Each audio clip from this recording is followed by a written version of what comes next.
The autumn wind howled across the vast Montana plains as Elizabeth Libby Hawthorne guided her horse through the amber grassland.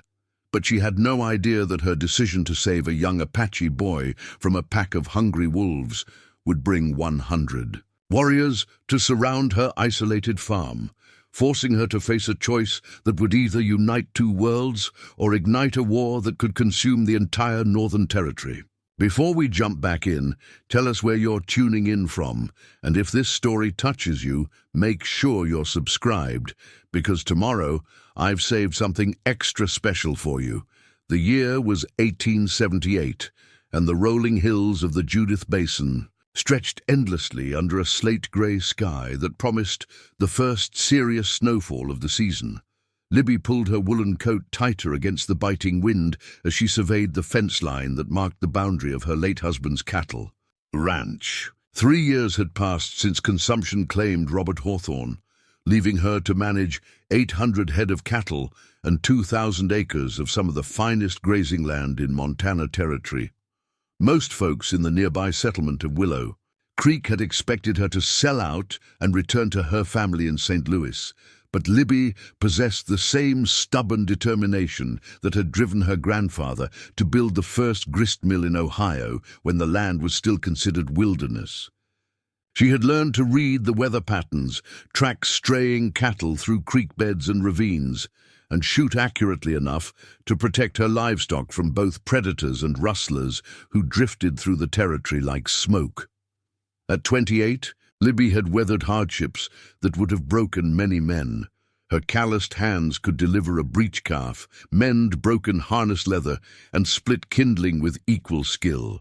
The neighboring ranchers grudgingly respected her competence, though they whispered that a woman alone on such an isolated spread was asking for trouble, especially with tensions running high between the army and the various Apache bands that had been pushed northward by conflicts in Arizona and New Mexico.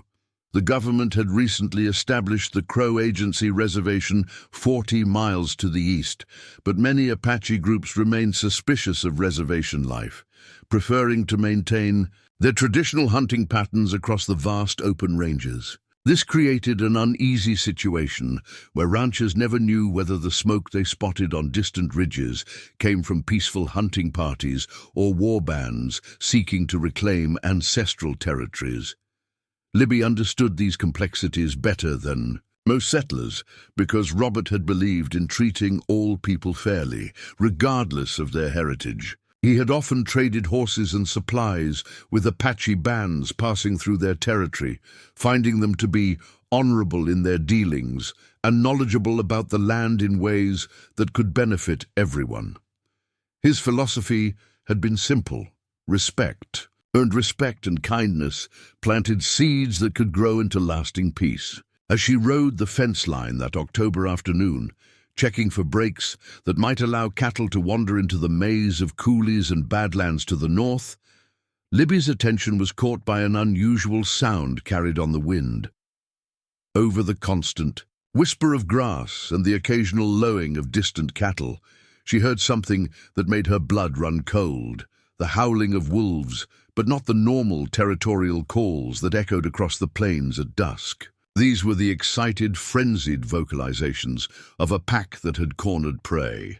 Libby spurred her mare toward the sound, following a game trail that wound through a series of low hills covered in buffalo grass and scattered stands of cottonwood. Trees.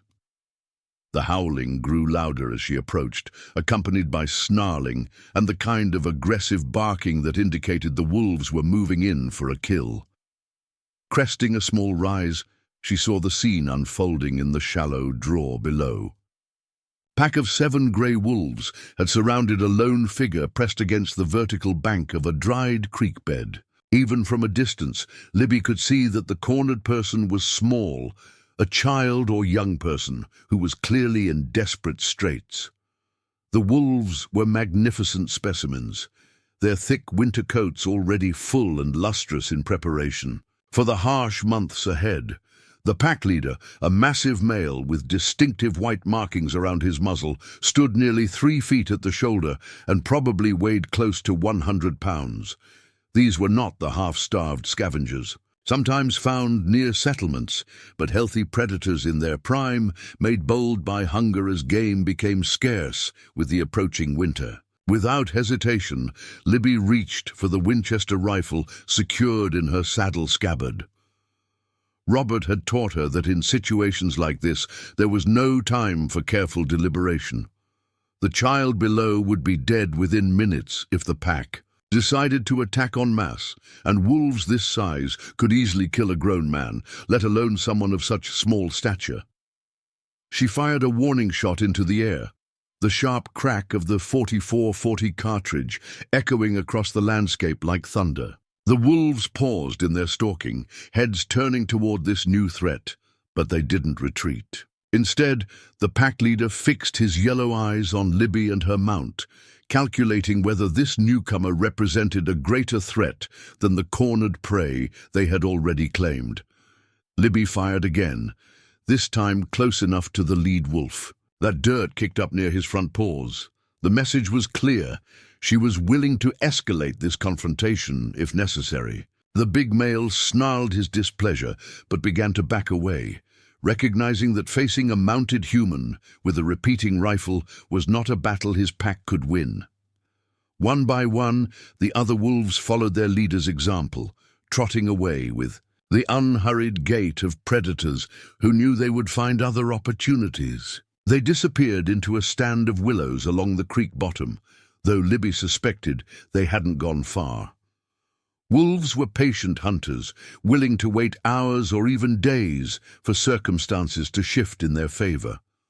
Only when the last gray form had vanished into the undergrowth did Libby turn her attention to the person she had rescued. What she saw made her catch her breath in surprise. Pressed against the creek bank, trying to make himself as small as possible, was an Apache boy who couldn't have been more than 12 or 13 years old. Preparing and narrating this story took us a lot of time, so if you are enjoying it, subscribe to our channel. It means a lot to us. Now back to the story. He was clearly injured. One leg twisted at an angle that suggested a bad fall, and his deerskin clothing was torn in several places where thorns or rocks had caught the material. His dark eyes watched her with the wary intensity of a wild creature, uncertain whether this new human represented salvation or simply a different kind of threat. Libby slowly dismounted, keeping her movements deliberate and non-threatening. She had enough experience with spooked horses to know that sudden gestures could trigger a flight response even when the animal was injured and cornered. The same principle likely applied to a frightened child, regardless of his cultural background. "Easy there," she said softly, her voice carrying the same gentle tone she used with nervous livestock. "The wolves are gone. I'm not going to hurt you." The boy didn't respond, though his eyes tracked her every movement as she approached. When she was still several feet away, he attempted to push himself upright against the creek bank, clearly intending to flee despite his obvious injuries. The effort sent a wave of pain across his young features, and he fell back with a sharp intake of breath. Libby could see that his left leg was definitely broken, probably from a fall from the rocky outcropping that formed the upper edge of the draw. He must have been traveling along the rim when loose stone gave way beneath his feet, sending him tumbling into the creek bed where the wolves had eventually found him.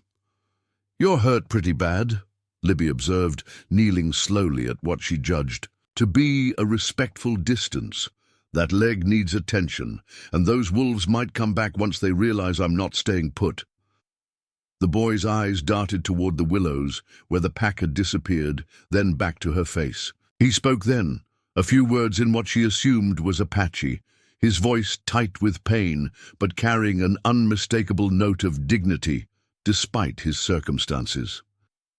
Libby wished she knew enough of his language to communicate properly, but she had picked up only a handful of Apache phrases during Robert's trading encounters. She tried one of them now, hoping her pronunciation wasn't too mangled to be understood. "Shai," she said, using what she believed was a term of respect for a young person. "You safe? I help." Something flickered in the boy's expression. Surprise. Perhaps that this white woman knew any words of his language at all. He studied her face more carefully, as if trying to read her intentions through some subtle signs that only he could interpret. After a long moment he spoke again, this time in halting English. "You shoot wolves for Apache boy?" The question carried layers of meaning that Libby found both heartbreaking and profound. Here was a child who had probably been taught that white settlers were enemies to be feared, yet he seemed genuinely puzzled that one had risked herself to save his life. "I shoot wolves for anyone in trouble," Libby replied honestly. "Wolves don't care about the color of your skin when they're hungry, and neither do I when someone needs help." The boy considered this response with the gravity of someone much older than his apparent years. Finally he nodded once, a barely perceptible movement that Libby interpreted as acceptance of her assistance. Working together, they managed to get him onto her horse, though the process clearly caused him considerable pain. Libby fashioned a temporary splint from dead branches and strips torn from her own shirt, knowing that the leg needed proper setting and medical attention as soon as possible. The ride back to her ranch house took nearly an hour, with Libby leading the mare, at a careful walk to minimize jarring. The boy, who had given his name as Ayana, meaning eternal blossom in his language, proved to be remarkably stoic about his pain, though she could see the effort it cost him to maintain his composure. As they approached the cluster of buildings that comprised her ranch headquarters, Libby found herself considering the implications of what she was doing. Bringing an injured Apache boy to her home for treatment would certainly raise eyebrows in Willow Creek if word got out. And there were those in the community who would view her actions as everything from misguided charity to outright collaboration with hostile forces. But Robert's voice seemed to whisper in her memory, reminding her that doing what was right was rarely the same as doing what was convenient or socially acceptable. The boy needed medical attention that only she could provide in this isolated corner of the territory, and she would not turn away someone in need simply because of fears about what the neighbors might think. Her ranch house was a solid structure built from local timber and fieldstone, designed to withstand both the fierce winter storms that swept down from Canada and the occasional troubles that arose in frontier communities. The main room featured a large stone fireplace that could heat the entire lower floor, while the kitchen contained her most prized possession, a cast-iron stove that Robert had freighted in from Chicago at considerable expense. Libby helped Ayana into the house and settled him on the horsehair sofa that faced the fireplace. The boy's eyes took in every detail of the room, from the mounted elk antlers above the mantel to the glass-fronted bookcase that held Robert's collection of agricultural journals and classic literature. She suspected he was memorizing the layout and contents, perhaps as a survival mechanism that had been trained into him from an early age, while she heated water on the stove and gathered the medical supplies she kept for treating injured livestock. Libby found herself thinking about the broader implications of the situation. Ayana had clearly been traveling alone, which seemed unusual for someone his age. Apache children were rarely allowed to wander far from their families without adult supervision, especially during times of tension with white settlers. His presence in this area suggested either that his family was camped nearby or that he had become separated from them under circumstances that might involve considerable danger. Either possibility carried risks that extended far beyond the immediate medical crisis. As she cleaned and properly set the boy's broken leg, using techniques learned from a traveling veterinarian who had treated her livestock the previous spring, Libby tried to gather information about his situation without seeming to interrogate him. "Your family," she said gently as she wrapped the splintered leg with clean bandages. "They know where you are?" Ayana's expression clouded, and for a moment she thought he wouldn't answer. When he finally spoke, his voice carried a weight of sorrow that seemed far too heavy for someone so young. "Family goes to winter camp in Bearpaw Mountains," he said slowly, clearly struggling with the English words. "I fall behind when horse steps in prairie dog hole. Try to catch up, but leg breaks. Cannot walk far." The Bearpaw Mountains lay nearly 60 miles to the north, a journey that would be impossible for someone with a broken leg, especially with winter weather approaching. Libby realized that the boy had probably been trying to reach his family for days before the wolves found him, surviving on whatever food he carried and taking shelter wherever he could find it. "How long since you were separated from them?" she asked, already dreading the answer. "4 sons," Ayana replied, confirming her worst fears. His family would have reached their winter camp by now, and when he failed to arrive, they would assume the worst. In a few days, perhaps a week at most, they would begin searching for him. And when they found him recovering in the home of a white rancher, the situation could become very complicated very quickly. Libby finished bandaging the leg and helped Ayana settle into a more comfortable position on the sofa. She had done everything medically possible for his injury, but the larger challenge was just beginning. Somehow, she needed to get word to his family that he was safe, while simultaneously preparing for the possibility that armed Apache warriors might appear at her ranch demanding answers about the whereabouts of a missing child. As if reading her thoughts, Ayana spoke again, his young voice carrying a maturity that reminded her how quickly frontier children were forced to grow up. "My grandfather is Manuelito of the Red Rock Band," he said quietly. "War chief who fought against the Bluecoats for many seasons. When he learns I am missing, he will come with many warriors to find me." The name Manuelito sent a chill through Libby's heart. She had heard stories about the legendary war chief, a man whose tactical genius and fierce determination had made him one of the most feared Apache leaders in the territory. If Ayana was indeed related to such a prominent figure, his disappearance would be treated as a matter of tribal honor that could not be ignored. "How many warriors might he bring?" she asked, though she wasn't certain she wanted to hear the answer. Ayana considered the question with the same gravity he had shown throughout their conversation. "All who can ride," he said finally. "Maybe 100, maybe more. Grandfather does not accept loss of family without great effort to recover them." The implications hit Libby like a physical blow. Within days, possibly as early as tomorrow, her isolated ranch might be surrounded by 100 Apache warriors led by one of the most formidable war chiefs in the territory. Even if their intentions were initially peaceful, the situation could escalate quickly into the kind of violence that would bring army cavalry and territorial militia into the conflict. Yet, as she looked at the injured boy resting on her sofa, Libby knew she had made the only choice her conscience would allow. Ayana needed time to heal, and she would provide that sanctuary, regardless of the personal risks involved. Outside, the wind continued to howl across the plains, carrying with it the promise of winter storms and the distant sound of wolves calling to each other in the gathering darkness. Libby added wood to the fire and settled into her rocking chair to keep watch over her unexpected guest, knowing that the next few days would test her courage in ways she had never imagined. The die had been cast when she fired those warning shots to drive away the wolf pack.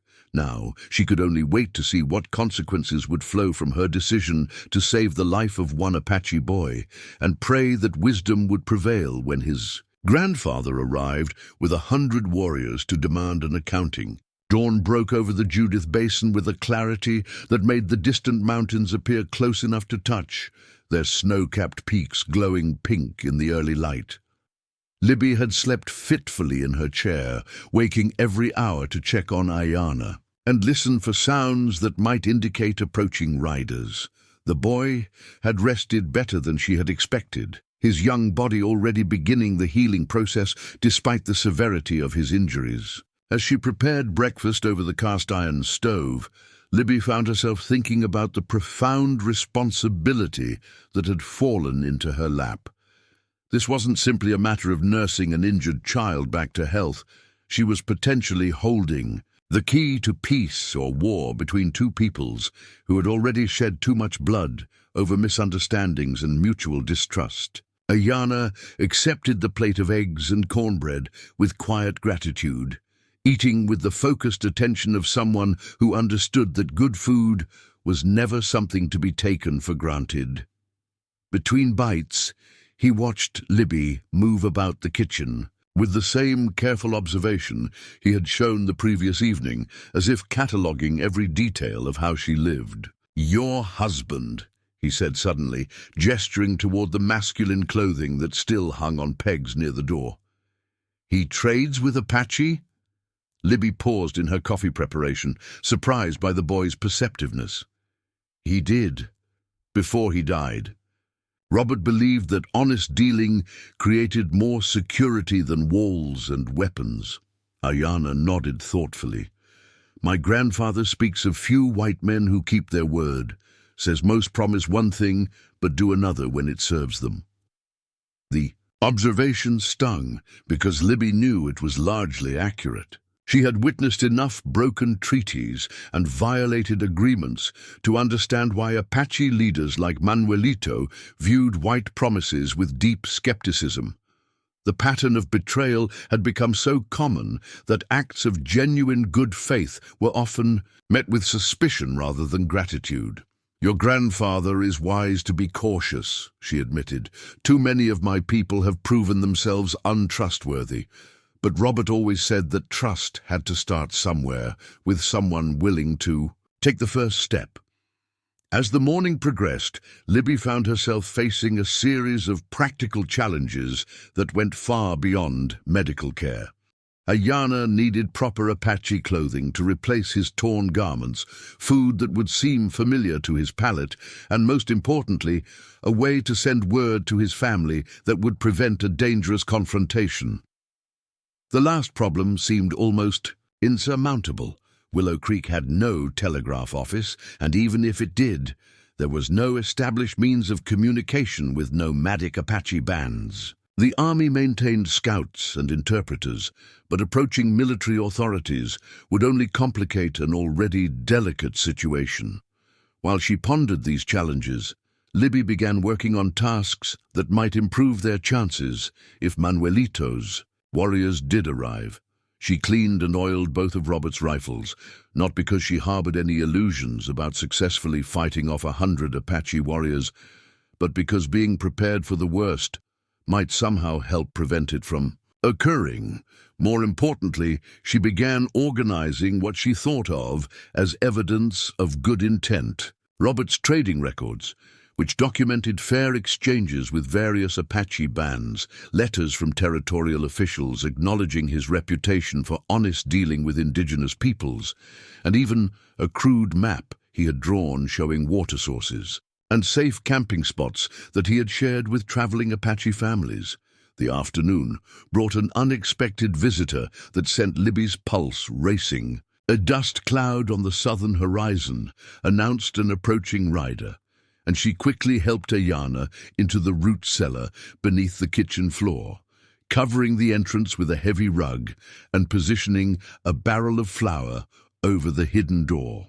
The rider proved to be Marcus Sullivan, her nearest neighbor and one of the most vocal critics of any cooperation with Apache bands. Sullivan ran cattle on a spread 12 miles to the south, and his experiences with livestock theft, which he attributed to Apache raiders, had left him with an uncompromising hatred for all indigenous peoples. "Afternoon, Libby," Sullivan called as he dismounted near her front porch. His weathered face bore the permanent squint of a man who spent his days scanning vast horizons for signs of trouble. "Thought I'd ride over and check on you, seeing as how there's been a Apache sign spotted in the area." Libby's heart hammered against her ribs, but she managed to keep her voice steady. "That's thoughtful of you, Marcus. What kind of sign?" Sullivan removed his hat and wiped perspiration from his forehead despite the cool weather.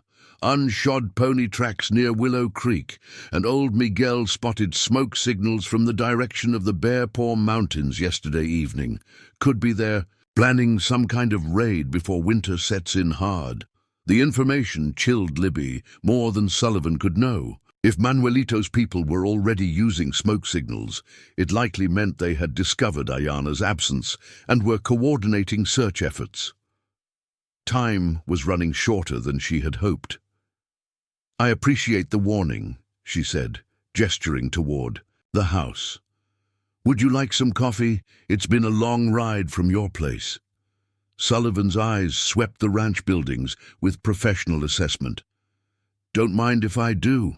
Place looks secure enough, but you might want to consider moving into town until this Apache business settles down.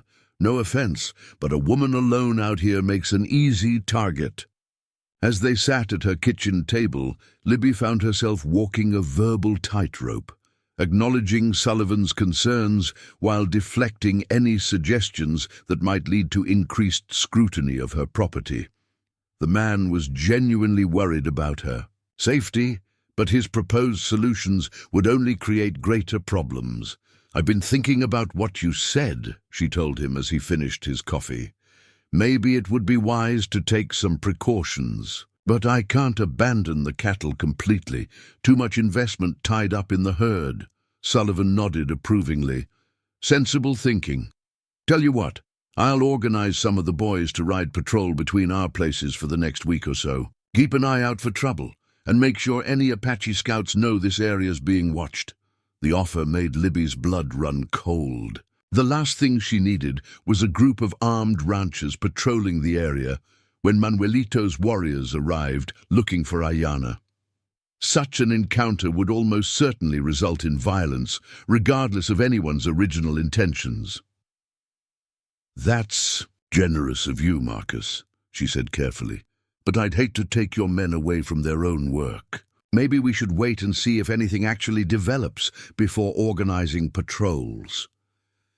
Sullivan seemed about to argue the point when a sound from beneath the kitchen floor made both of them freeze.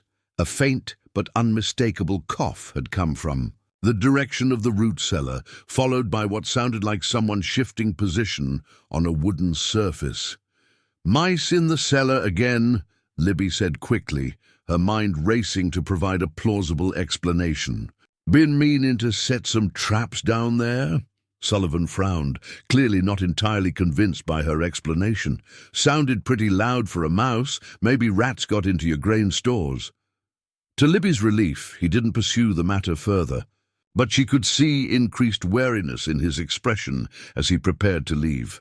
Sullivan was no fool, and frontier life had taught him to trust his instincts about things that seemed out of place. "You keep that rifle handy," he warned as he mounted his horse, "and if you see so much as a smoke signal, you ride for town fast as that mare can carry you."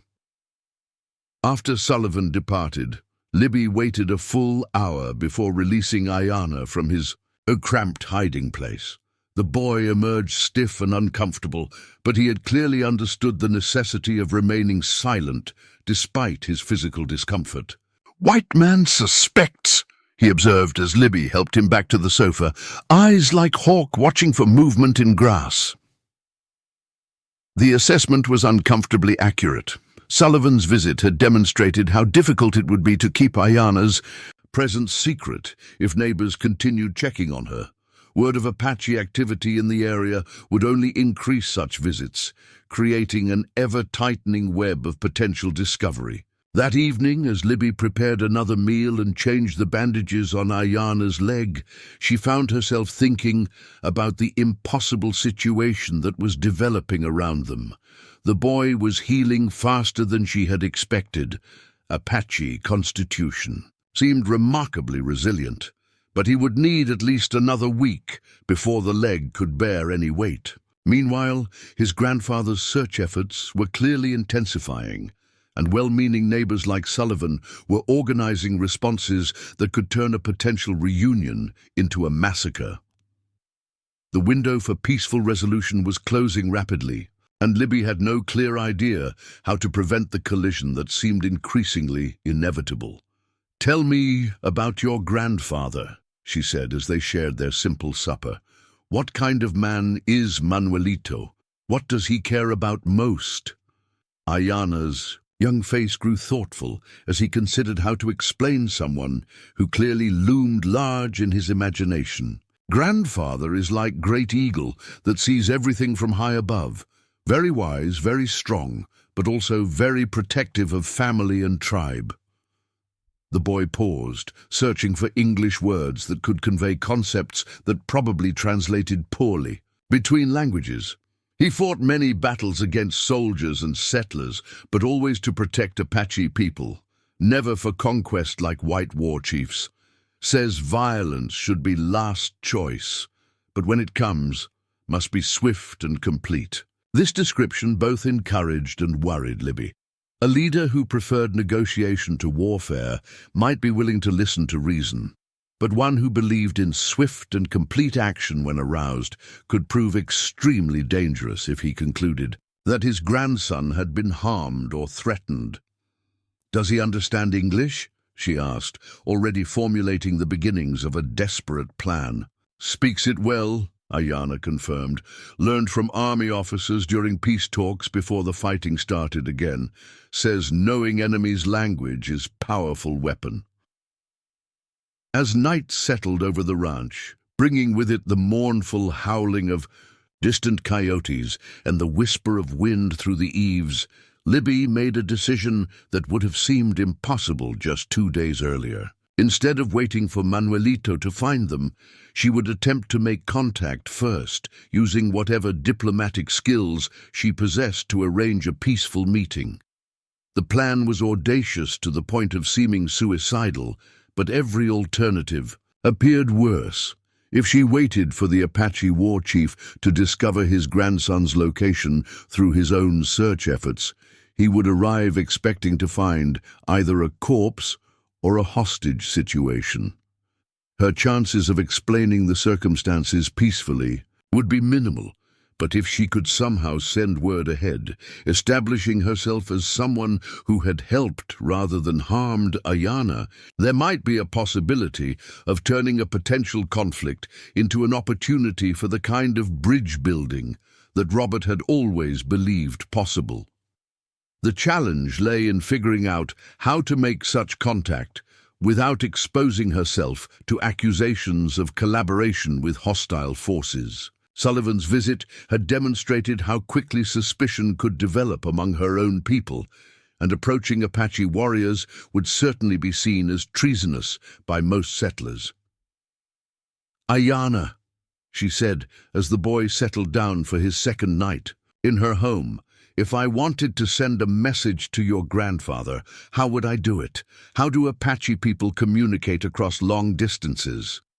The boy's eyes sharpened with interest, clearly recognizing the significance of her question. "Smoke signals for simple messages," he said. "But for important words, need messenger who knows the old trails and can find winter camps." "And where would I find such a messenger?" Ayana was quiet for a long moment, weighing considerations that Libby could only guess at. Finally, he spoke with the gravity of someone making a momentous decision. 3 days' ride north, near Milk River, lives old woman called Standing Bear's wife. Apache but married to white trapper long ago. Both peoples trust her because she walks between worlds without choosing sides. If anyone could carry message safely, would be her. The suggestion offered a glimmer of hope but also presented new challenges. 3 days to reach this intermediary, plus however long it took her to locate Manuelito's winter camp and return with his response, could easily consume a week or more. During that time, the war chief's own search efforts might lead him directly to the ranch, rendering the diplomatic initiative pointless. Moreover, leaving Ayana alone for 6 days while his leg healed seemed both medically unwise and morally questionable. The boy would be completely helpless if discovered by hostile settlers or threatened by the return of the wolf pack. As if reading her thoughts, Ayana spoke again. "Cannot leave now," he said simply. "Grandfather's warriors already searching this direction. Better to wait here and prepare for their coming." The wisdom of this observation forced Libby to abandon her nascent plan for seeking out Standing Bear's wife. Instead, she would have to focus on preparing for Manuelito's arrival, whenever and however it might occur. The next few days would be spent gathering everything that might help convince a legendary Apache war chief that his grandson had been rescued rather than captured. Before retiring to her bedroom, Libby spent time organizing Robert's papers and preparing what she hoped would be compelling evidence of her good intentions. Letters from territorial officials, trading records showing fair dealing with Apache bands, and even her husband's journal entries describing his philosophy of cooperation, rather than conflict. She also prepared practical provisions that might demonstrate respect for Apache customs, traditional foods that traveling warriors might appreciate, clean water and blankets that could serve as gifts, and most importantly, a clear space near the house where formal negotiations could take place without either side feeling threatened or constrained. As she lay in bed, listening to the familiar sounds of the Montana night, Libby found herself thinking about the extraordinary chain of events that had brought her to this moment. 3 days ago, she had been a widow focused on managing her cattle and surviving another harsh winter. Now she was potentially the key figure in preventing a conflict that could spread across the entire Northern Territory. The weight of such responsibility might have been crushing, but Libby discovered instead that it filled her with a sense of purpose she hadn't experienced since Robert's death. For too long, she had been merely surviving, going through the motions of ranch management without any larger goal or meaning. Now, suddenly, she found herself in a position where her actions could genuinely matter, where the choices she made over the next few days might determine whether children like Ayanna grew up in a world defined by warfare or one where different peoples could find common ground despite their differences. Outside, an owl called from the cottonwoods near the creek, its voice carrying across the grassland like a question posed to the darkness. Tomorrow would bring new challenges and perhaps new visitors, but tonight Libby fell asleep with the surprising realization that she was exactly where she needed to be, doing exactly what needed to be done. The injured Apache boy sleeping on her sofa represented more than just a medical patient. He was a bridge between worlds that had been kept apart by fear and mistrust for too long. And she, Elizabeth Hawthorne, was being given the chance to help build something better from the courage required to do what was right rather than what was expected. The third morning dawned with an ominous stillness that made Libby's skin prickle with unease. No wind stirred the grass, no birds called from the cottonwoods, and even her cattle seemed subdued as they grazed in the pastures surrounding the ranch. It was the kind of profound quiet that veteran frontiersmen recognized as nature's warning that something significant was about to happen. Ayanna sensed it too, his dark eyes constantly moving toward the windows as if he could see through the walls to scan the horizon beyond. His leg was healing remarkably well. Apache resilience was proving even more impressive than Libby had expected, but he remained essentially immobilized and completely dependent on her protection. "Today," he said quietly, as she helped him eat breakfast, "Grandfather comes today." Libby felt her heart skip, though she tried to keep her voice steady. "How can you be certain?"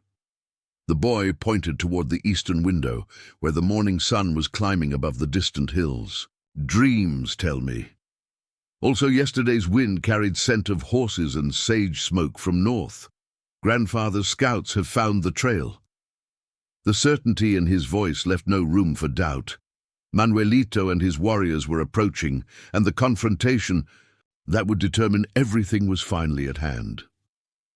Libby found herself thinking of Robert's words about courage, how it wasn't the absence of fear, but the willingness to act rightly despite being afraid. She spent the morning making final preparations, arranging Robert's trading records on the kitchen table where they would be easily visible, preparing a large pot of coffee that could serve many people, and most importantly, positioning herself mentally for what might be the most important conversation of her life.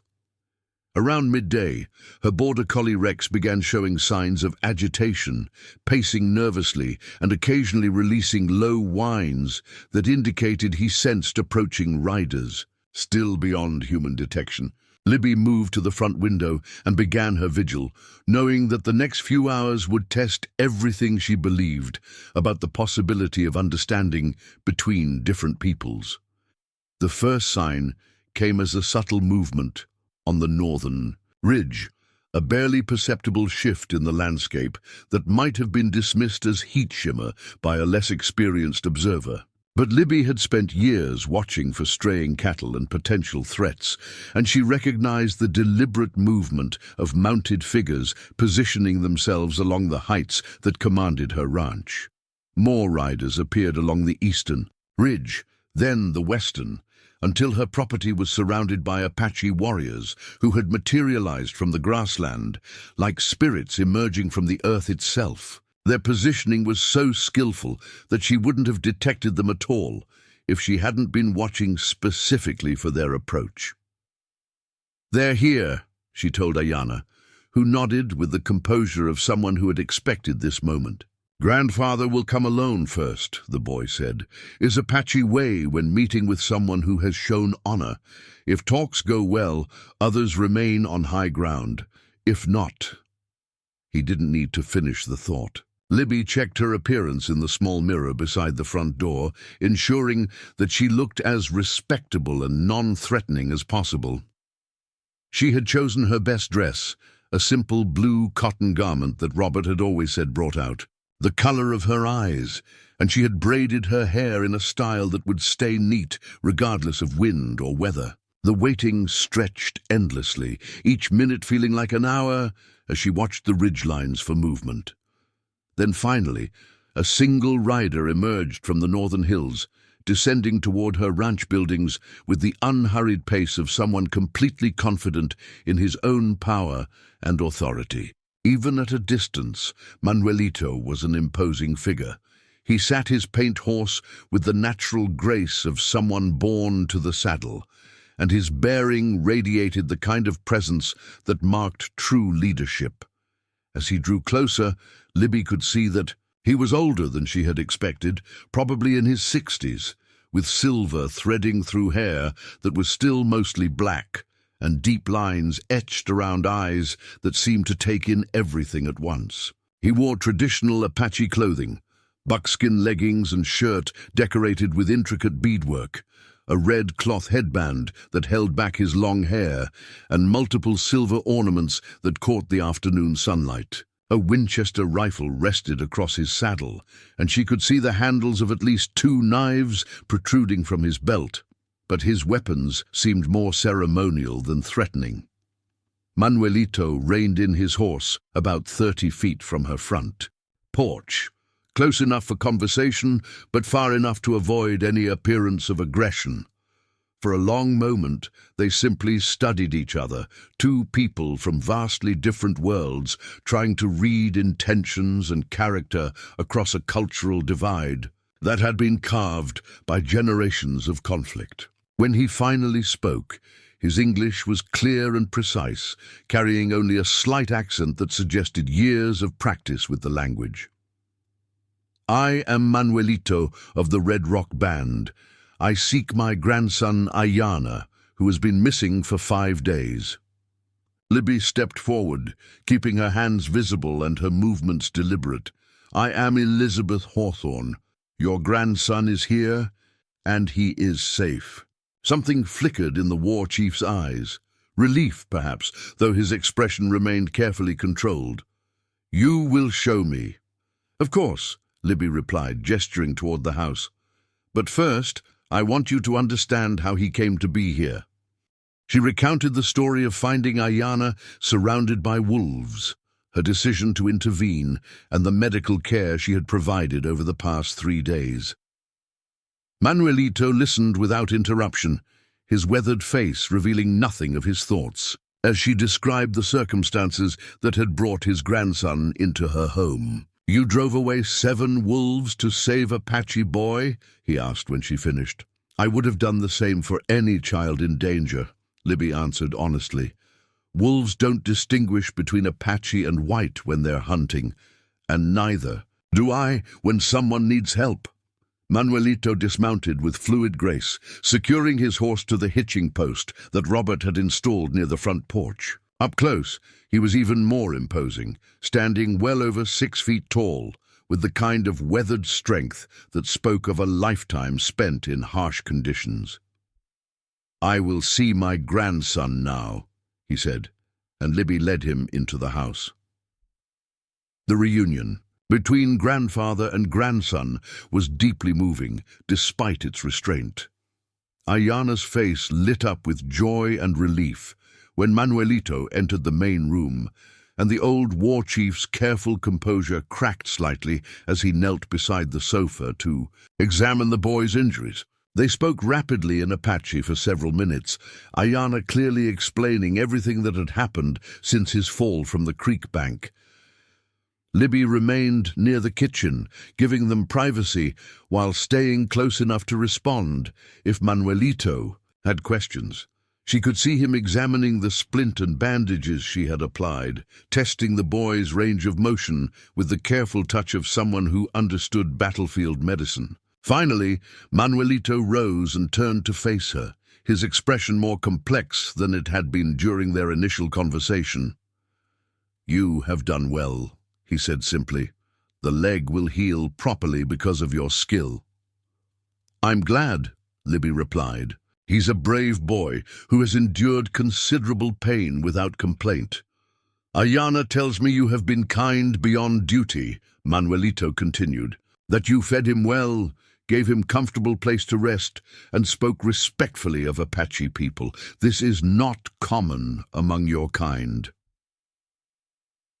The implied criticism of white behavior stung because Libby knew it was largely justified, but she also heard an opening for the larger conversation that might determine whether this encounter led to greater understanding or deeper division. "My late husband believed that kindness created more security than walls or weapons," she said.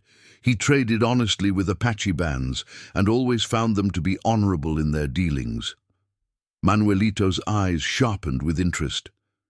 "Your husband was the one called straight-talking man by my people." Libby felt a thrill of amazement that Robert's reputation had reached the legendary war chief. "You knew him?" "Never met, but heard stories. Apache who traded with him said he kept his word and asked fair prices, rare qualities." Manuelito moved to the kitchen table where Libby had arranged Robert's papers. "These are records of his dealings." "Yes," Libby confirmed, watching as the war chief examined the trading logs with obvious literacy. He documented every transaction to ensure fairness on both sides. Manuelito spent several minutes reviewing the papers, occasionally nodding approval at entries that recorded generous exchanges or fair treatment of Apache customers. When he looked up, his expression had shifted again, showing something that might have been respect. "These records show unusual honesty," he observed.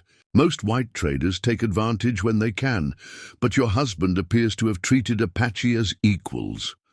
"He believed that respect earned respect," Libby said, "and that lasting peace required trust built through consistent fair dealing." "Issue?" The war chief moved to the window that faced north, gazing toward the ridgelines where his warriors waited with weapons ready. For a long moment, he seemed lost in thought, weighing considerations that Libby could only guess at. "There is wisdom in such thinking," he said finally.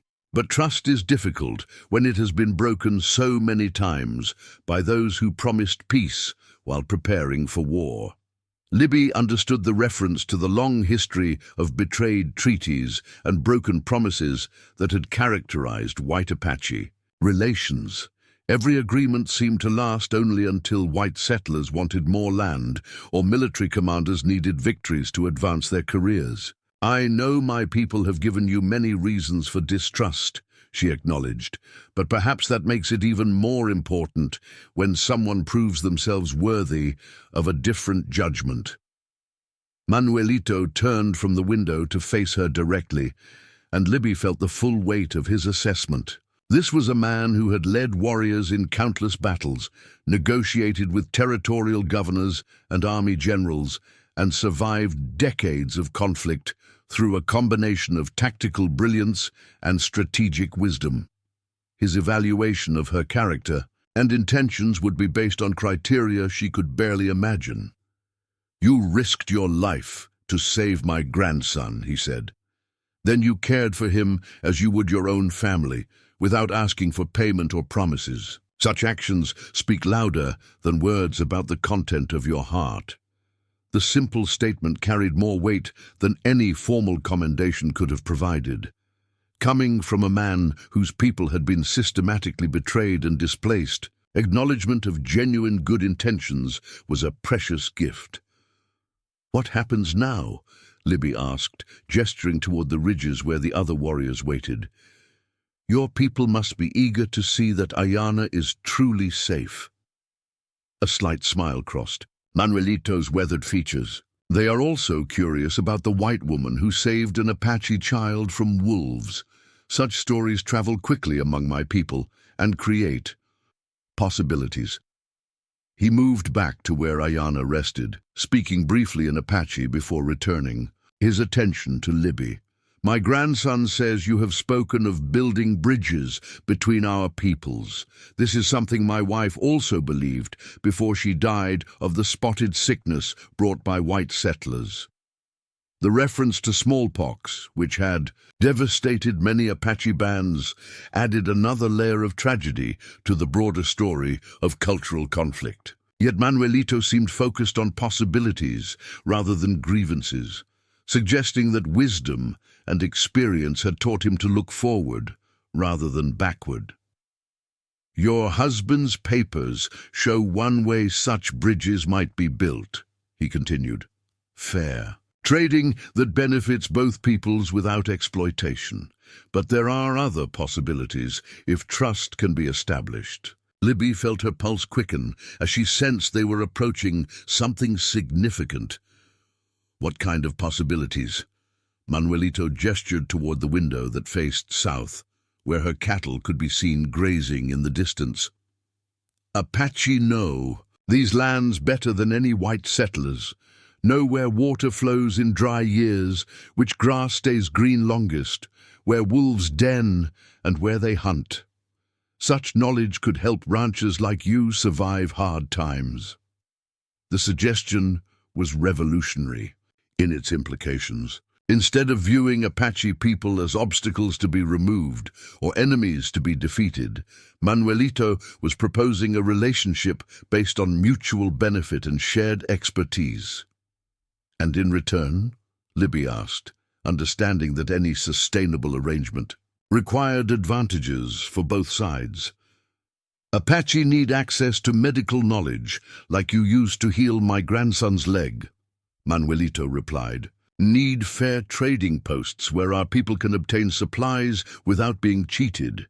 Need white voices willing to speak truth when army officers tell lies about Apache actions."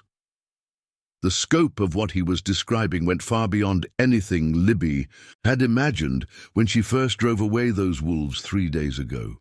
This was nothing less than a blueprint for the kind of cooperation that could transform the entire relationship between white settlers and Apache bands.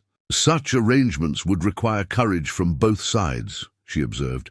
"Many of my people would view cooperation with Apache as betrayal, just as many of your people might see it as surrender to white authority." Manuelito nodded gravely. "Change always requires those willing to take risks for something better than what exists. Question is whether enough such people can be found before hatred makes cooperation impossible." As if summoned by their conversation, the sound of approaching hoofbeats announced new arrivals from the south. Libby's heart sank as she recognized Marcus Sullivan's distinctive sorrel gelding, followed by 3 other riders who appeared to be armed ranchers responding to news of Apache activity in the area. "Trouble comes," Manuelito observed, his hand moving instinctively toward his rifle while his eyes tracked the approaching riders. Libby's mind raced through possible responses, each seeming worse than the last. If Sullivan and his companions saw Manuelito's horse at her hitching post, they would assume the worst and likely begin shooting before asking questions. The resulting battle would destroy any possibility of the cooperation they had been discussing and probably cost several lives in the process. "The root cellar," she said quickly. "You and Ayana need to hide until I can convince them to leave." But Manuelito shook his head with quiet dignity. "Apache war chief does not hide from ranchers with bad intentions. Better to meet them here, where your grandfather's spirit watches over peaceful talk." The reference to Robert touched Libby deeply, but she knew that peaceful talk would be impossible if Sullivan arrived expecting to find her threatened or captured. His hostility toward all Apache people was too deep-seated to be overcome by rational discussion. "Then we need to change their expectations," she said, moving quickly to the front porch as an idea took shape in her mind. "Follow my lead and trust that I know these men well enough to manage them." Manuelito's expression showed skepticism, but he accompanied her outside, just as Sullivan and his companions crested the small rise that overlooked her ranch buildings. The 4 riders reined in abruptly when they saw the Apache war chief standing beside Libby on her front porch, hands dropping immediately toward their weapons. "Easy, Marcus," Libby called before anyone could draw a gun. "Chief Manuelito is here as my invited guest to discuss cattle protection arrangements for the winter." The claim was audacious enough to give Sullivan pause, though his suspicious expression showed he wasn't entirely convinced. "Cattle protection? What kind of arrangements?" "The kind that could save all our herds from winter predators," Libby replied, her voice carrying the confident tone she used when discussing ranch business.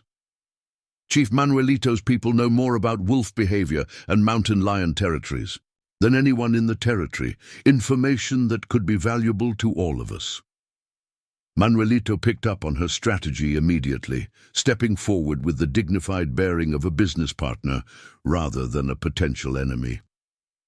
"White ranchers lose many cattle to predators because they do not understand how wolves hunt in winter or where cats make their dens." The practical nature of the discussion seemed to diffuse some of the tension among Sullivan's group, though they remained alert and ready for trouble. These were practical men who understood that predator losses could destroy a ranch's profitability faster than any other single threat. "You're saying Apache could help us protect our herds?" asked Tom Morrison, one of Sullivan's companions. "Apache have protected their horse herds from predators for countless generations," Manuelito replied. "Knowledge passed down from grandfather to grandson about how to read sign, where to build corrals, how to use natural barriers." Sullivan's expression remained skeptical, but Libby could see interest growing among the other ranchers. The winter ahead promised to be harsh, and any information that could reduce livestock losses would be worth serious consideration. "What would Apache want in return for such information?"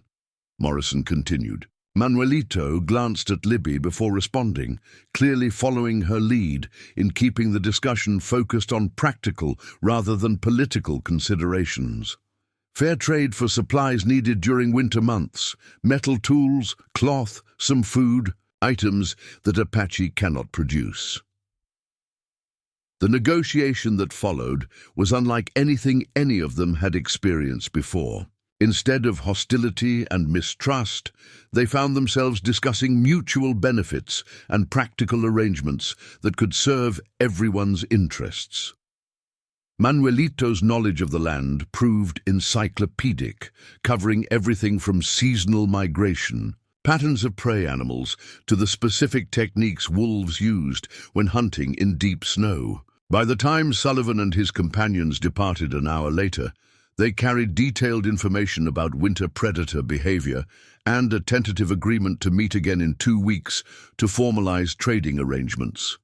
More importantly, they left with a completely different understanding of what cooperation with Apache people might actually involve. "That was brilliant," Libby told Manuelito as they watched the riders disappear toward the south. "You turned a potential battle into a business discussion." The war chief's weathered face showed what might have been amusement. Apache survive by adapting to changing conditions. When white men value practical knowledge more than old hatred, wise leaders provide what they value.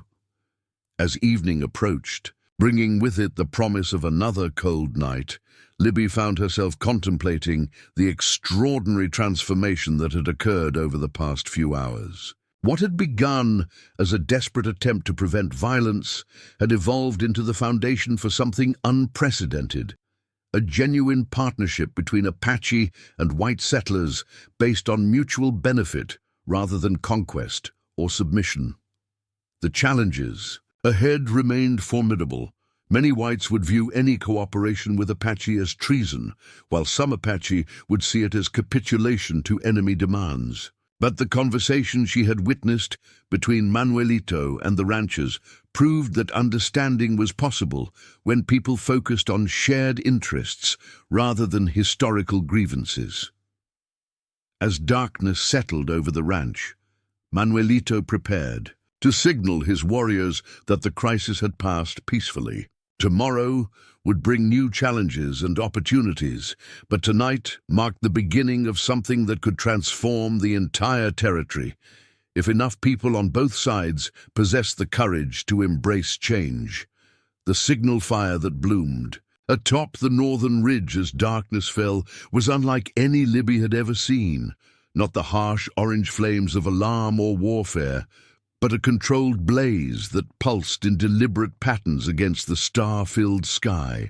Manuelito had spent nearly an hour arranging the precise combination of dried grass, green branches, and specific woods that would create the exact colors and rhythms needed to communicate complex information to his waiting warriors. "What does it tell them?" Libby asked as they watched the intricate light show from her front porch. "That the boy lives and is well," Manuelito replied, his weathered hand still holding the buffalo hide he had used to control the smoke patterns. "That we have found not enemies but people who might become allies, that tomorrow we begin something new." One by one, answering fires appeared along the distant ridgelines, brief acknowledgements that carried their own coded meanings across the vast darkness. Within minutes, the signals had spread beyond the immediate area, carrying word of the peaceful resolution to Apache bands scattered across hundreds of square miles of territory. By dawn, every Apache from the Milk River to the Yellowstone will know what happened here today, Manuelito explained. Some will be curious, some suspicious, but all will be watching to see if this new path leads somewhere worth following. As they returned to the warmth of the house, Libby found Ayana sitting up on the sofa with renewed energy, his young face glowing with pride and excitement. The reunion with his grandfather had clearly lifted a tremendous weight from his shoulders. But more than that, he seemed energized by the possibility that his accident might have sparked something historically significant. "Grandfather says I am no longer just wounded boy, but bridge between worlds," Ayana announced with the gravity of someone far older than his years. "Says sometimes what seems like misfortune carries seeds of great change." The observation struck Libby as profoundly wise, reflecting a philosophical outlook that viewed setbacks as potential opportunities rather than simply obstacles to be endured. It was a perspective that could transform how people approached the inevitable challenges of frontier life. Over the next several hours, as they shared a simple meal and discussed practical details of the arrangements they had begun. Libby found herself learning more about Apache culture and philosophy than she had absorbed during all her previous years on the frontier. Manuelito proved to be not just a formidable war leader, but a thoughtful teacher who understood that lasting peace required genuine understanding between peoples. Most whites see Apache as savage nomads without law or civilization, he observed, as they discussed the territorial government's policies. But we have complex systems of justice, education, and resource management that have sustained our people for countless generations. Problem is that white officials never ask about such things. They assume we have nothing to offer except submission or resistance. The conversation revealed layers of cultural sophistication that challenged every stereotype Libby had absorbed about indigenous peoples. Apache society included specialists in everything from astronomy and medicine to engineering and diplomacy, with knowledge systems that had been refined over centuries of adaptation to harsh environments. Your healing knowledge impressed me greatly, Manuelito continued, gesturing toward Ayana's splintered leg. But Apache medicine women know treatments for many ailments that white doctors cannot cure. Imagine what could be accomplished if such knowledge was shared rather than dismissed as superstition. The implications were staggering. Instead of viewing different medical traditions as competing belief systems, cooperation could create healthcare, approaches that drew upon the best insights from multiple cultures. The potential benefits extended far beyond individual treatment to encompass public health improvements that could serve entire communities. As midnight approached, Manuelito prepared to rejoin his warriors for the journey back to their winter camp, but not before establishing specific plans for the unprecedented cooperation they had outlined.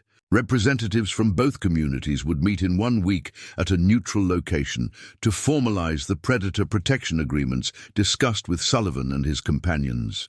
More significantly, Ayana would remain at Libby's ranch until his leg healed completely, not as a hostage or refugee, but as the first participant in what Manuelito called the learning exchange. During his recovery, the boy would teach Libby advanced techniques for reading weather patterns and tracking animal behavior, while she would instruct him in ranch management methods and English literacy skills. This arrangement serves several purposes, Manuelito explained as he prepared to depart. Ayana continues healing in safety, both peoples gain valuable knowledge, and skeptics on both sides see that cooperation produces practical benefits rather than theoretical promises. The war chief's strategic thinking impressed Libby with its sophistication. Rather than attempting to convince people through abstract arguments about the benefits of peace, he was creating concrete demonstrations that would speak to practical concerns and immediate needs. But what about opposition from those who profit from conflict? Libby asked, thinking of army officers whose careers depended on Indian wars and territorial officials who benefited from land acquisition policies. Manuelito's expression grew grim. Such people exist among Apache as well as whites. Young warriors who see cooperation as weakness, traditional chiefs who believe only war can preserve our independence. Change always faces resistance from those whose power depends on keeping things as they are. The acknowledgement that obstacles existed on both sides of the cultural divide reinforced Libby's understanding that the path ahead would require constant vigilance and diplomatic skill. Success would depend not just on good intentions, but on the ability to outmaneuver those who preferred conflict to cooperation.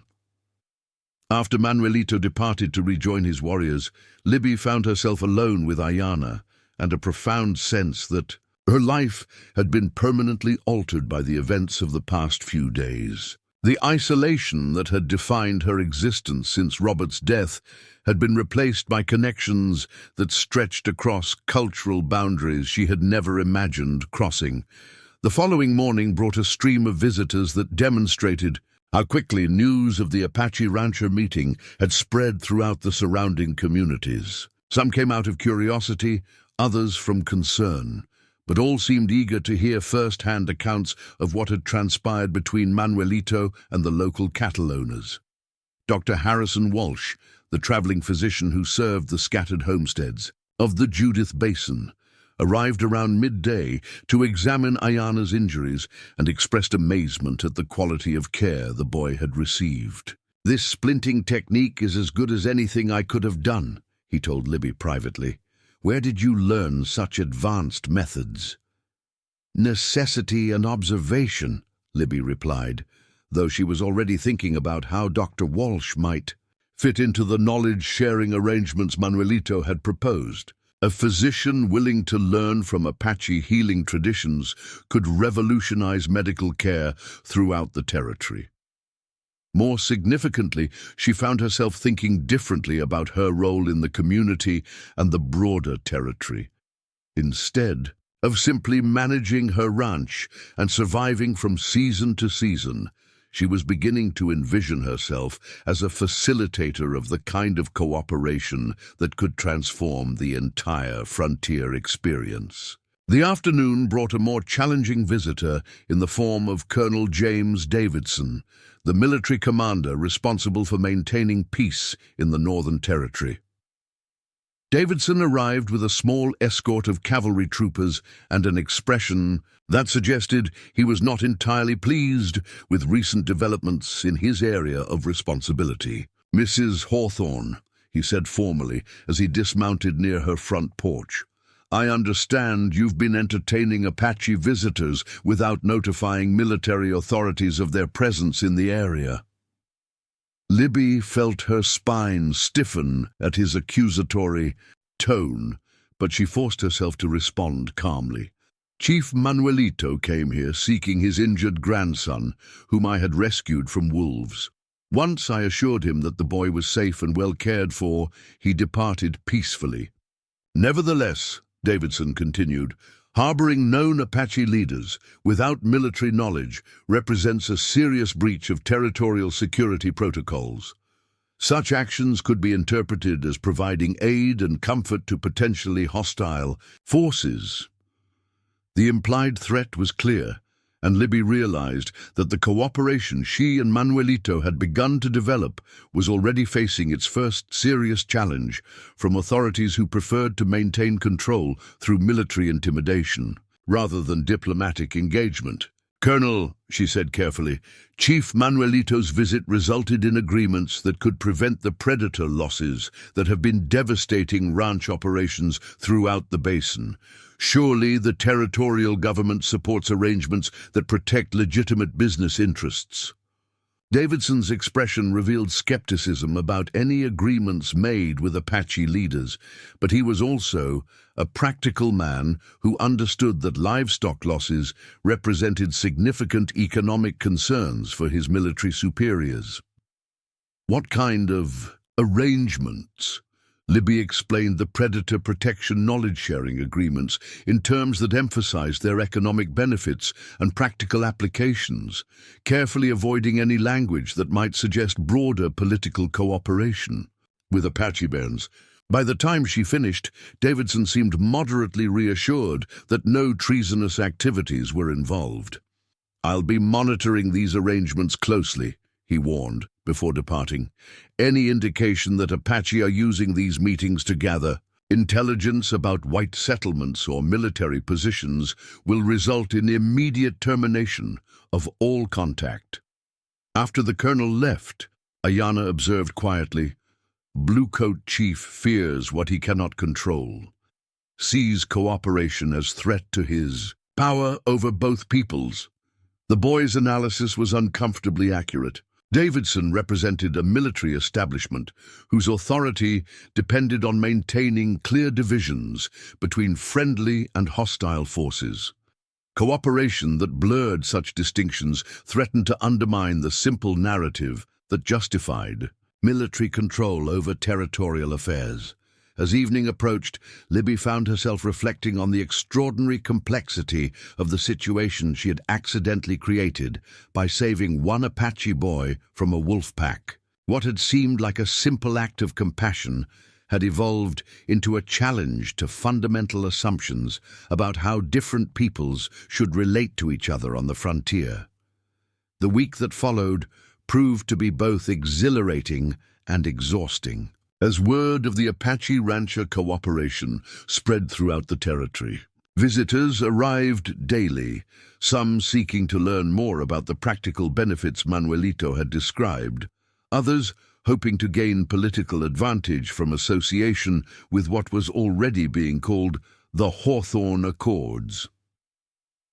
Ayana proved to be an invaluable teacher, sharing knowledge about weather prediction, animal behavior, and land management that had been refined through generations of Apache experience. His insights into reading subtle environmental signs often anticipated weather changes days before they became apparent through conventional observation methods.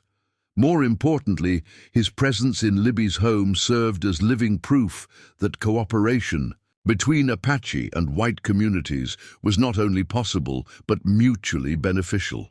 Skeptical ranchers who arrived expecting to find evidence of naive idealism instead discovered practical advantages that could improve their operational efficiency and reduce their economic risks. The formal meeting that Manuelito had proposed took place exactly 1 week after their initial encounter at a neutral location near Willow Creek that could accommodate representatives from multiple communities. Nearly 30 people attended, including Apache elders, white ranchers, territorial officials, and even a few military observers who came to monitor the proceedings. What emerged from that day-long discussion was nothing less than a comprehensive framework for cooperation that addressed everything from predator control and medical knowledge sharing to conflict resolution mechanisms and trade standardization. The agreements were formal enough to satisfy legal requirements while remaining flexible enough to adapt to changing circumstances.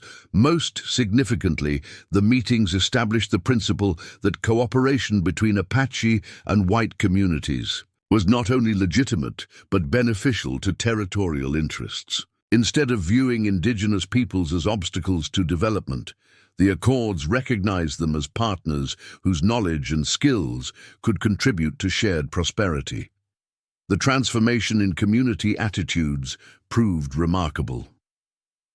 Ranchers, who had previously viewed any Apache presence as an automatic threat, began seeking out opportunities to learn from traditional ecological knowledge. Apache families started visiting white settlements to trade for manufactured goods and medical supplies, creating personal relationships that transcended old hostilities.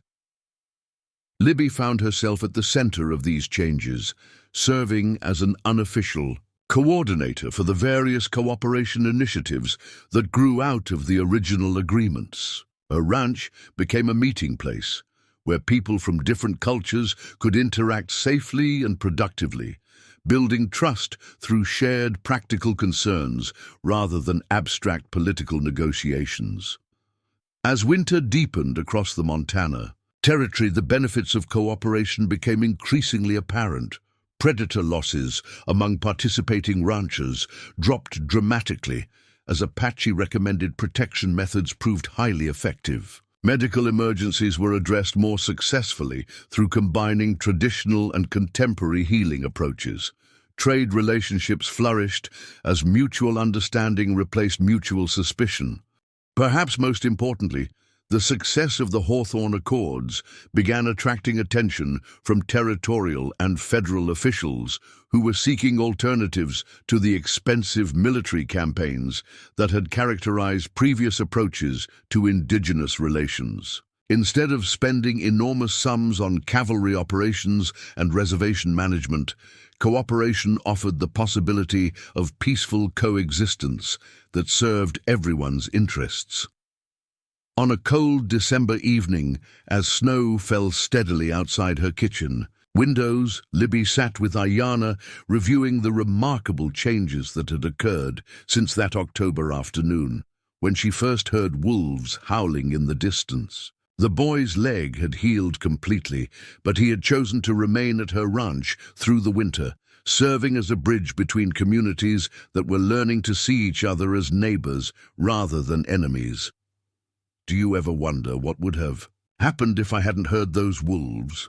Libby asked, as they shared their evening meal. Ayana considered the question with his characteristic thoughtfulness. "Grandfather says everything happens for purpose, even things that seem like accidents. Maybe wolves were meant to bring us together so both peoples could learn better ways of living on this land." The philosophical perspective reflected a worldview that found meaning in apparent coincidences, suggesting that cooperation might have been inevitable once people were ready to embrace it. Whether guided by destiny or simply enabled by courage, the changes they had initiated were spreading far beyond the Judith Basin to influence territorial policies and federal Indian relations throughout the region. As Libby prepared for sleep that night, she found herself thinking about Robert and the beliefs that had guided his approach to frontier life.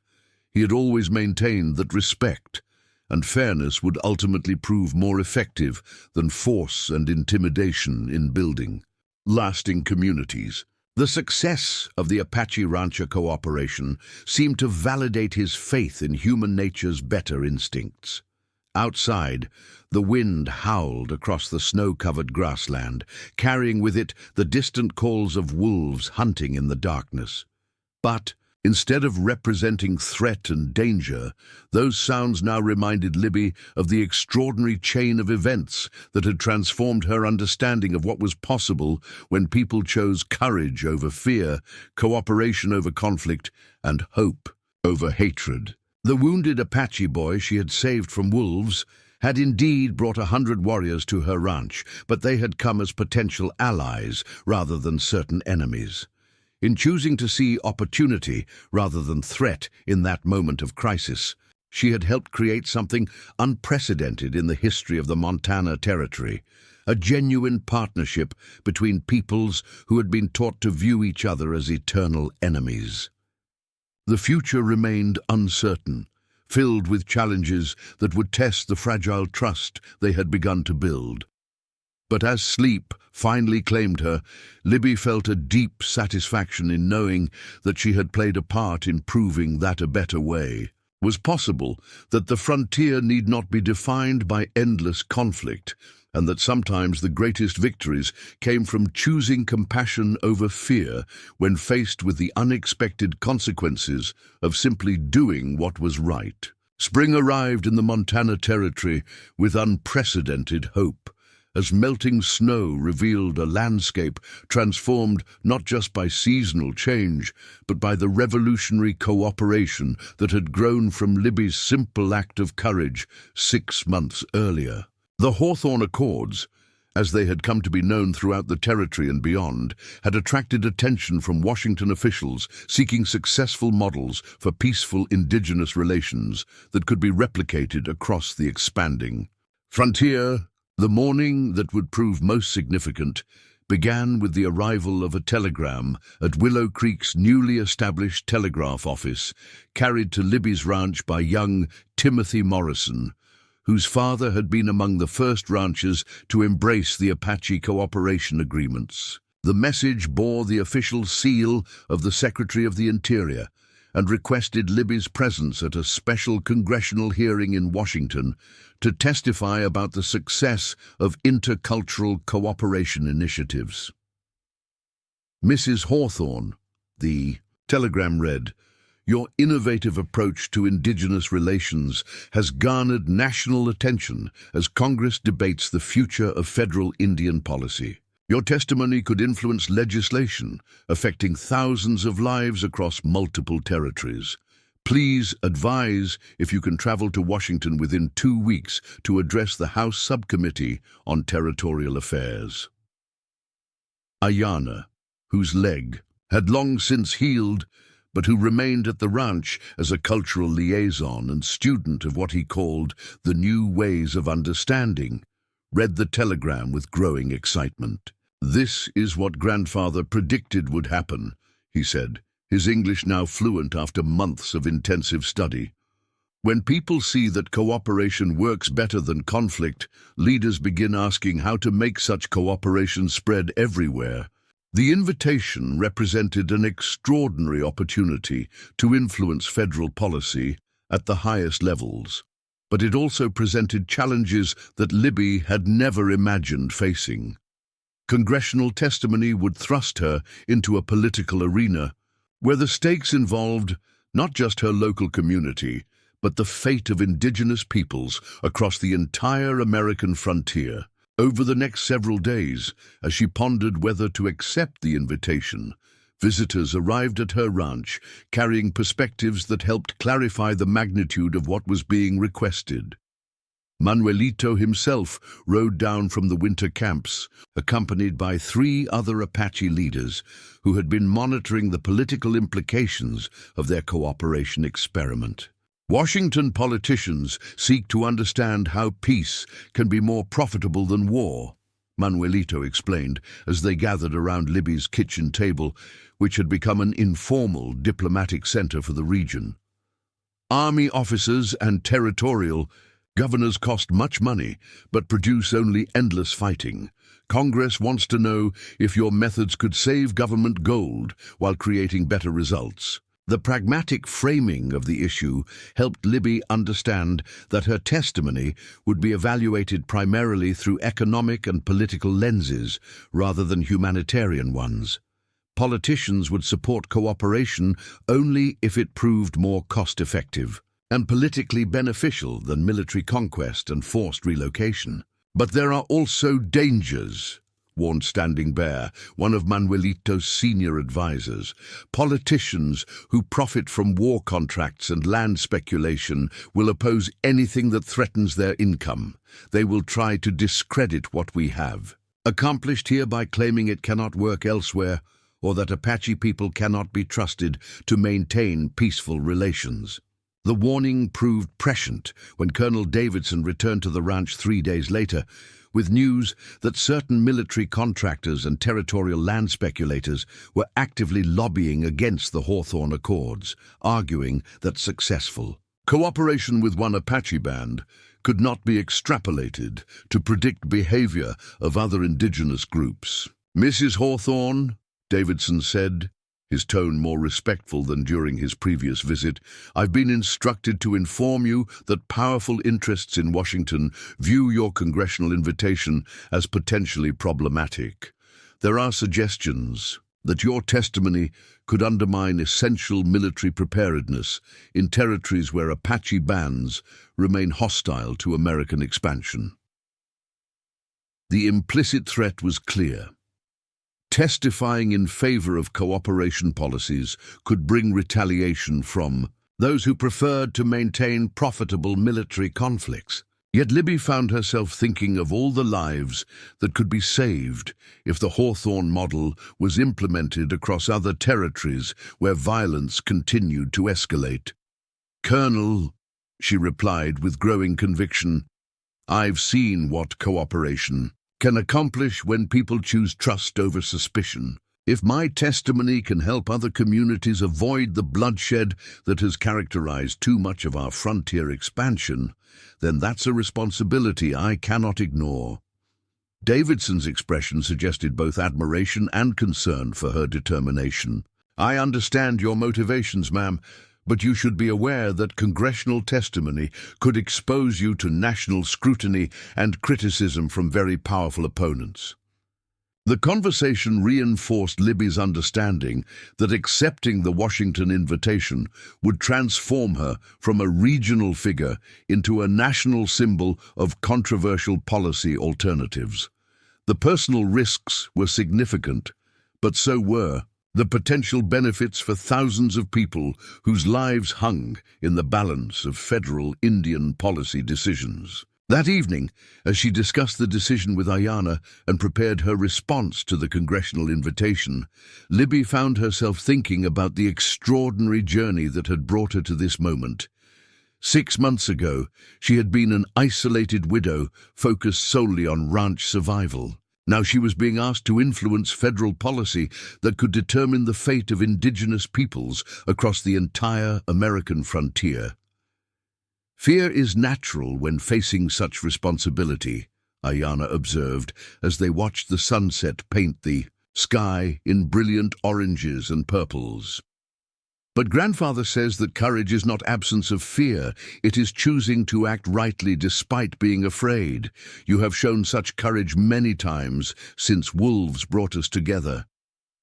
The boy's words echoed Robert's teachings about moral courage, reminding Libby that the principles that had guided her initial decision to help an injured child remained relevant as she faced this much larger challenge. If cooperation truly offered a better path forward, then she had an obligation to share that truth with those who possessed the power to implement it on a national scale.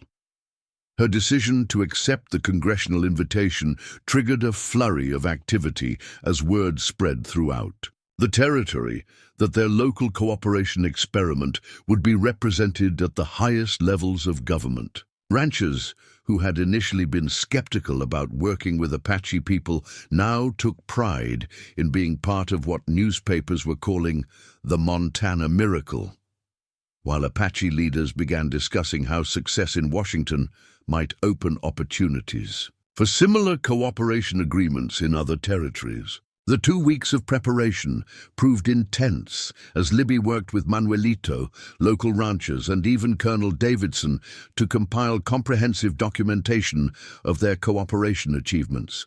Economic data showed dramatic reductions in livestock losses, medical records demonstrated improved health outcomes through knowledge sharing, and conflict resolution statistics revealed virtual elimination of violent incidents between Apache and white communities in the affected areas. More importantly, they gathered personal testimonies from participants on both sides of the cultural divide who could speak to the human benefits of cooperation. These stories revealed how individual relationships, built through practical collaboration, had evolved into genuine friendships that transcended old prejudices and historical grievances.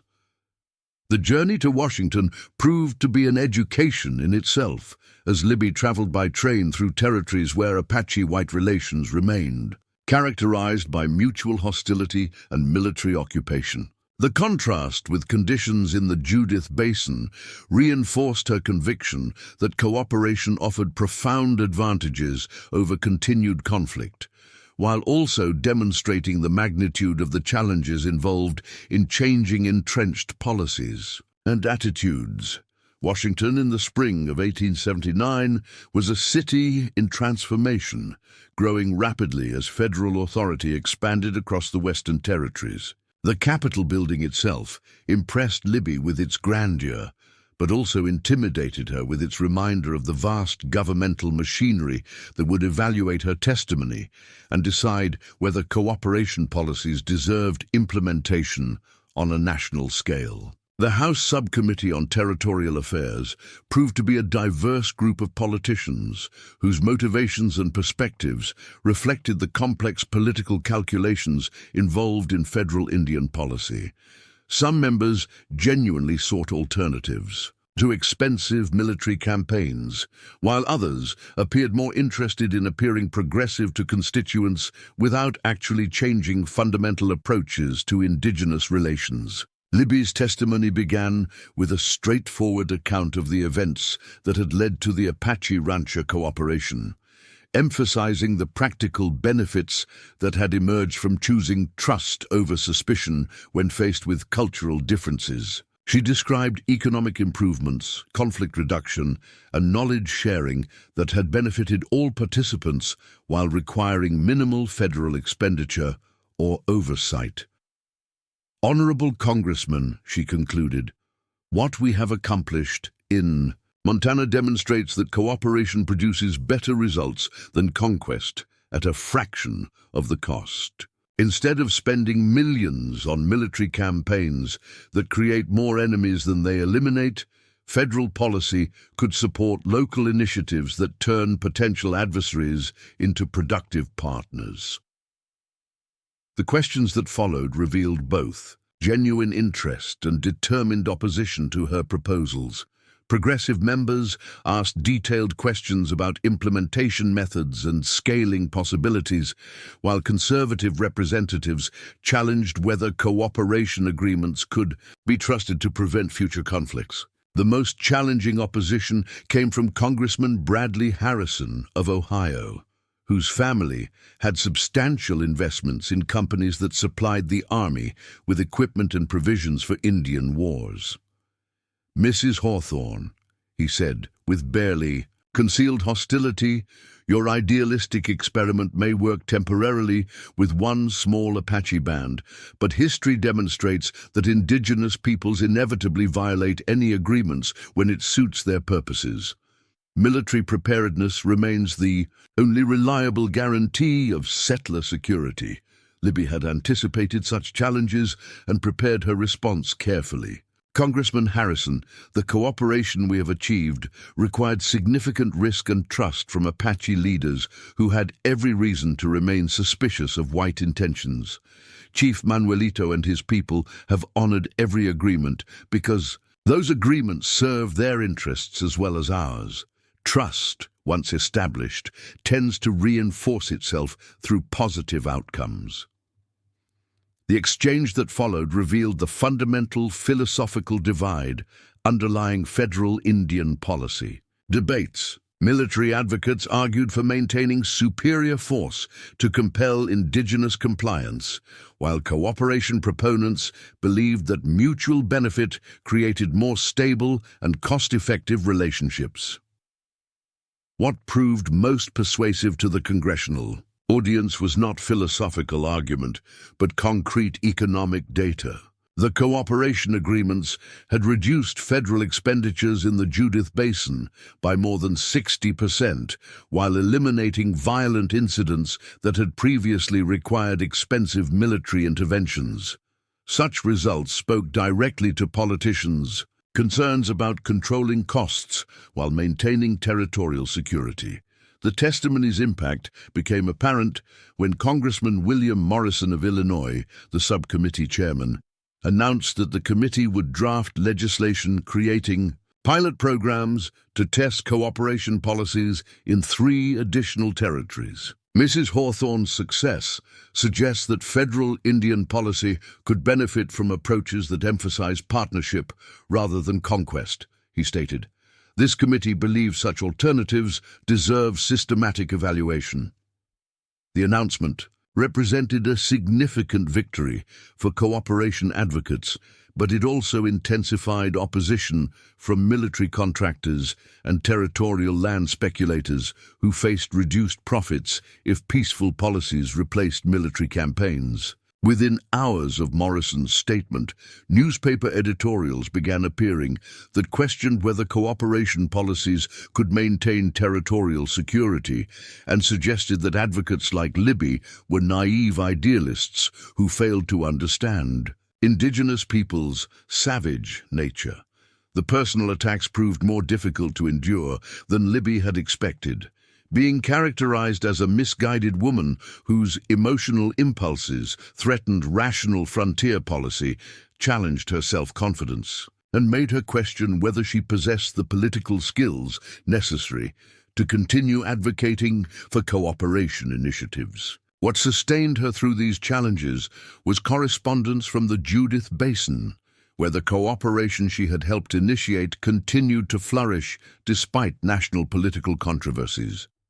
Letters from participating ranchers described expanding trade relationships and knowledge-sharing arrangements, while messages from Apache families spoke of new educational opportunities and medical resources that were improving their quality of life. Most significantly, Ayana wrote to describe his role as a cultural interpreter for newly arriving government officials who were studying the Hawthorne Accords as a model for potential replication elsewhere.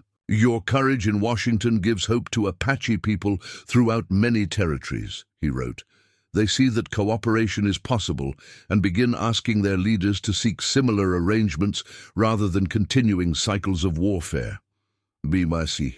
Ripple effects of Libby's congressional testimony extended far beyond immediate policy changes to influence how Americans thought about indigenous relations and frontier development. Newspaper coverage of the cooperation success story began appearing in publications throughout the East and Midwest, introducing readers to the possibility that Western expansion could proceed through partnership rather than conquest. More importantly, the testimony inspired similar cooperation initiatives in other territories where local leaders had grown frustrated with the costs and ineffectiveness of military approaches to indigenous relations.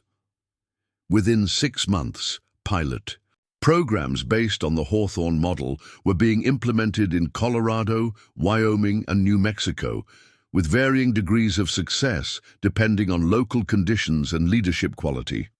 The political momentum generated by congressional interest also attracted support from unexpected sources, including business leaders who recognized that peaceful territories offered better investment opportunities than regions characterized by ongoing military conflicts. Railroad companies, mining operations, and agricultural enterprises began advocating for cooperation policies that would create stable environments for economic development.